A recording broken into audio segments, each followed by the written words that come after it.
Spain breaking up the European Union, and how the Chinese nation is getting to be one of the world's most powerful economies. now we're going to talk about Spain getting out of the European Union. Well, as we know, Europe's public debt crisis has led to predictions of the Eurozone.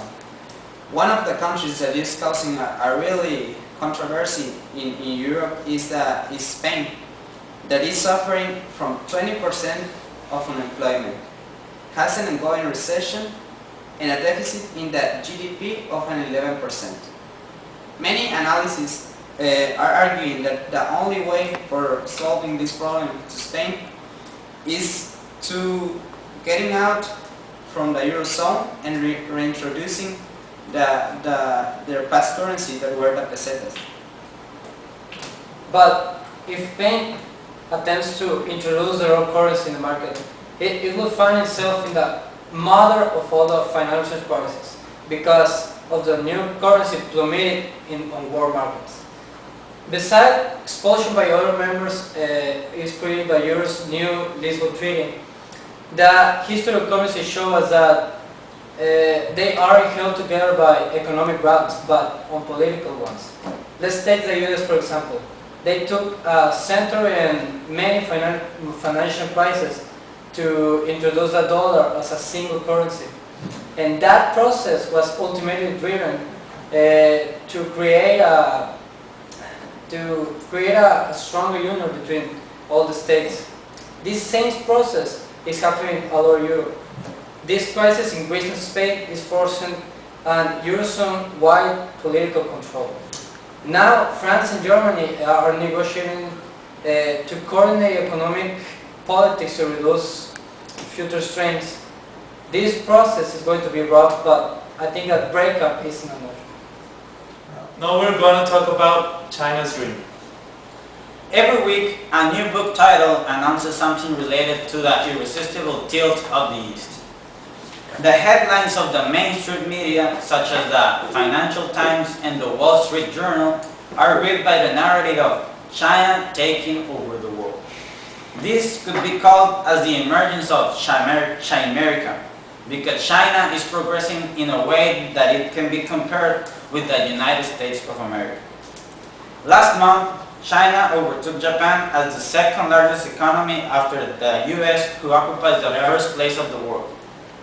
China's trade with regions like Africa and Latin America is growing exponentially. But still, it is outspaced by the United States, which tends to be more diverse.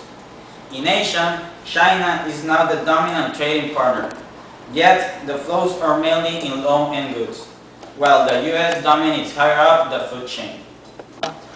It is true that America has a greater market with those countries, as my partner says. For example, according to statistics, China takes 17% out of Africa's oil, while America takes 25%. And getting into the field of trade, China takes 10% while America takes 15%. But China is playing the cards well. As for example, last year it took the place in the US as being the first trader with Brazil, and with Venezuela, Peru, Costa Rica, and Argentina.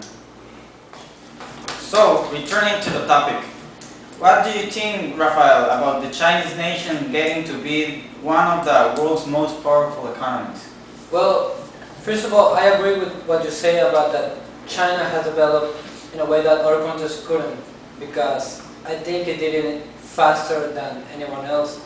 For example, you walk in a store, you go to a store and you see, I don't know, the products, and right now, right in that moment you see made in China, don't you? You do? Yeah. So China has taken over the market, over the distribution, and that's one of the reasons why it has grown so much in the latest years. But I still think that even though it's aggressive for China to, for example, have passed Japan to be the second largest economy in the world, it has a long way to go before to, I don't know, can compete with the United States of America. But I think that eventually it will come to it.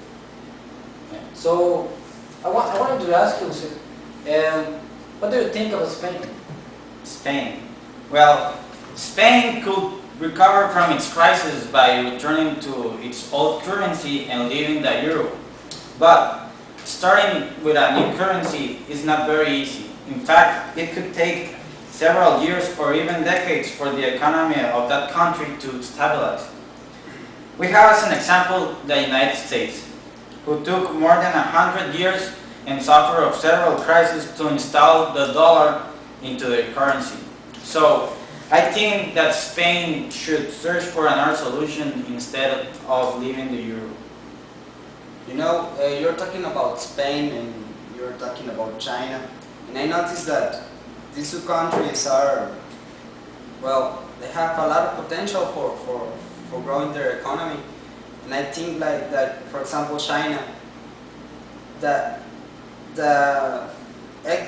thing that makes China powerful is that all the people in there in China work and always are perseverant in their daily works. So that I think that's why they are a great nation, because all help and make their lives easier with the base of work.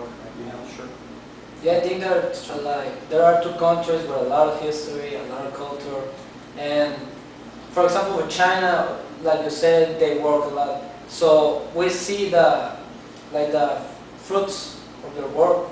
They have reached to a point that they're the second largest economy in the world right now. And Spain, well, it is a country very famous, very popular in the world. That it's in a bad moment right now. But I think that eventually it will recover. Yeah, and we can see like our country, Mexico, we work a lot and we are growing a lot. So I think it will have a great future for Mexico. Sure, I agree. Well, that was it for today, and thank you. See you next time.